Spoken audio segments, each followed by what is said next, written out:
Salut à tous et bienvenue dans cette nouvelle vidéo. Donc là dans cette vidéo, je sais pas si vous vous rappelez, ça fait à peu près un mois, j'avais lancé un formulaire Google, Google, et en fait j'avais posé plusieurs questions et je vous ai demandé d'y répondre, donc c'était très rapide, il y avait peut-être 8 questions. Et du coup aujourd'hui on va aller voir les réponses un peu. Donc déjà on va regarder un peu les questions. Donc depuis combien de temps êtes-vous dans l'élevage de fourmis? Quel est le premier genre avec lequel vous avez commencé l'élevage? Quel est votre genre préféré? Quel type de nid avez-vous? Quelle plateforme préférez-vous pour communiquer avec moi et me suivre en dehors de YouTube? Donc j'ai mêlé un peu les questions fourmis et une ou deux questions en rapport avec ma chaîne. Combien avez-vous de fondations et de colonies? Combien d'ouvrières votre plus grosse colonie A avait-elle? Et la petite dernière question, avez-vous activé la cloche? Ça c'était plutôt une question un peu pour rigoler.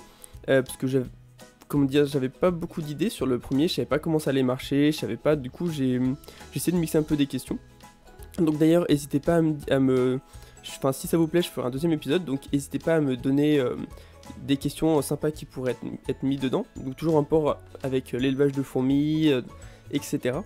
Parce que je pense que je ferai un deuxième, surtout si c'est bien accueilli, c'est pas mal de likes et tout. Ça me permet de voir en fait si vous aimez, et je pense que ça peut être super sympa.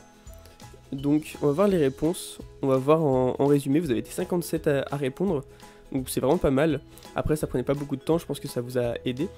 Depuis combien de temps êtes-vous dans l'élevage de fourmis? Donc la grande majorité, ça fait entre 1 et 2 ans.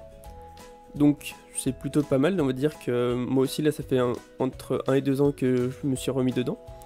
Par contre il y a beaucoup de personnes aussi plus de 2 ans, donc je trouve que c'est assez... ça fait presque un quart à chaque fois. Donc il y a un petit peu de tout, donc je trouve ça vraiment sympa, donc c'est que les personnes de la chaîne qui ont répondu, donc ça veut dire que dans la chaîne il y a un peu de tout, il y a des débutants, des confirmés, des plus avancés, etc.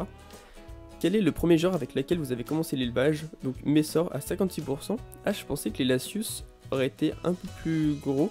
Donc c'est vraiment une grosse majorité de personnes qui a commencé avec des Messor. Une plus petite majorité avec des Lasius. Camponotus aussi. Donc moi je tiens à dire que j'ai commencé l'élevage avec... je sais plus si c'est des Lasius ou des Messor. Donc après il y a aussi quelques autres réponses. Donc Fedol, Myrmica, Tapinoma, Crématogaster.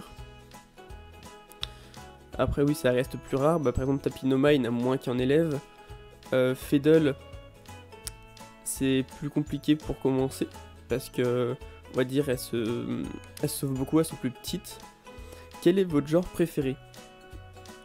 Camponotus, donc c'est Camponotus le genre préféré de beaucoup de monde. Messor, ouais, en fait, Camponotus et Messor, j'ai l'impression que ça revient pas mal. Personnellement, c'est un peu pareil aussi pour moi, Messor et Camponotus. Messor parce que c'est celle avec lesquelles j'ai commencé que je trouvais le plus intéressante. Et Camponotus, j'aime bien la diversité, leur couleur, leur taille, etc. Après, on a d'autres réponses, Crématogaster qui intervient pas mal aussi. Myrmecosis numicus, Camponotus festinatus, espèce invasive, Ponérine. C'est vrai que des ponérines c'est assez compliqué aussi. Tous les genres, Atacéphalote, Acromyrmex, Lasius. Parce que c'est vrai que les Lasius, on a l'impression que c'est l'espèce de débutants, mais elles sont quand même très intéressantes à observer. Elles pardonnent beaucoup d'erreurs, etc. Donc c'est pas mal. Formica aussi, elles sont en dessous alors qu'elles sont très intéressantes, même si personnellement j'en ai jamais eu. Quel type de nid avez-vous? Donc la grosse majorité, c'est nid commercial en plexiglas. Ouais, puisque c'est le plus simple, c'est le moins cher, etc. Moi aussi au tout début c'est ce que j'avais principalement. Nid maison plexi pierre reconstituée.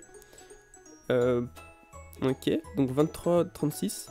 Et nid commercial en pierre reconstituée. Donc ça c'est vraiment les trois plus gros.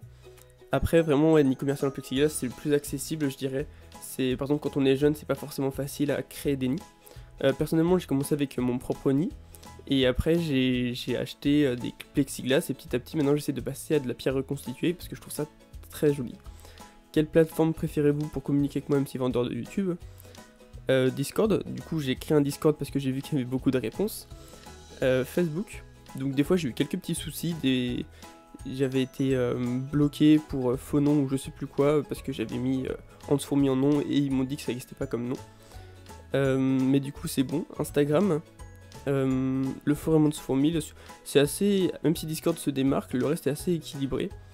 Email, donc email il est dans la description. Combien avez-vous de fondations et de colonies? Donc ça c'est une question très intéressante.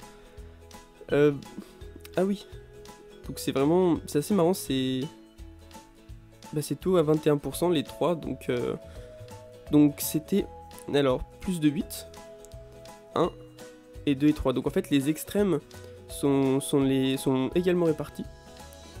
Donc c'est intéressant aussi, ça veut dire que qu'il y en a qui se concentrent juste sur une ou deux espèces, et certains plus de 8, et que ça se compense. Et 6 et 8 et 4 et 5 c'est un peu plus faible. Personnellement je dirais j'en ai entre 4 et 5 et 6 et 8, je dirais 5 ou 6. Combien d'ouvrières votre plus grosse colonie avait-elle? Donc la plus grosse majorité c'est entre 10 et 50. Ouais, ce qui est standard, ça veut dire qu'à partir de 50 ça commence à être une petite colonie. Enfin ça dépend des espèces parce que par exemple Fiddle ou Camponotus ça n'a rien à voir là-dessus. Pas mal de monde aussi sur entre 100 et 300. Pour les plus de 1000, 6 personnes. 6 personnes sur 57, donc ce qui est aussi pas mal, c'est-à-dire que 10% ont des très très grosses colonies. 300 et 1000, il y en a 8. Et entre 0 et 10, donc très peu de personnes entre 0 et 10, donc c'est-à-dire qu'il y a très peu de débutants avec des nouvelles fondations. Et dernière petite question, avez-vous activé la cloche? Donc ça m'a fait super plaisir, honnêtement je pensais pas que vous alliez être autant à cliquer sur oui. Donc merci à tous ceux qui ont cliqué sur oui, ça me fait super plaisir. Et voilà, du coup on a fini le petit sondage, donc n'hésitez pas à me dire si vous avez aimé, j'ai tenté, je sais pas du tout ce que ça va donner. Et du coup si vous avez d'autres questions parce que je trouve ça assez intéressant en fait de voir, du coup ça fait des statistiques un peu sur les espèces, ce que vous élevez, etc. Je trouve ça super intéressant. Donc n'hésitez pas à me dire ce que vous en avez pensé, si vous avez aimé, etc. À me proposer vos questions, parce que je les intégrerai. Et voilà, on va se dire à la prochaine, j'espère que vous avez aimé, et bye bye tout le monde.